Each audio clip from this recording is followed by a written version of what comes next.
மதுரை சவுடேஸ்வரி கோவிலில் நடந்த வைகாசி திருவிழாவை முன்னிட்டு பக்தர்கள் கத்தி போடும் நிகழ்ச்சி பொதுமக்களை மெய்சிலிர்க்க வைத்தது.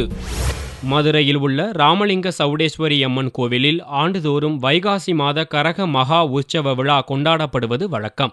இந்த ஆண்டு திருவிழா மே 17ஆம் தேதி காப்பு கட்டுதலுடன் துவங்கியது. இதனைத் தொடர்ந்து வைகை ஆற்றில் கரகத்திற்கு சிறப்பு பூஜைகள் செய்யப்பட்டது.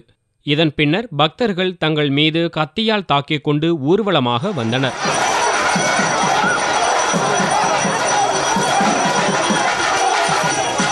தங்களுடைய குலம் சிறக்கவும் தொழில் முன்னேற்றம் அடையவும் அம்மனை வேண்டி இந்த கத்தி போடும் திருவிழா நடத்தப்படுவதாக பக்தர்கள் தெரிவித்தனர். இந்த மாதிரி கும்பிடுறதுனால எங்களுடைய குலத்து மக்கள் எல்லாருமே சீரும் சிறப்புமா ஒவ்வொரு வருஷமும் தொழில் துறையிலையும் சரி, மனதளவிலையும் சரி, எல்லா ரீதியிலையும் நல்லா இருக்கிறாங்க, சுகமா இருக்கிறாங்க.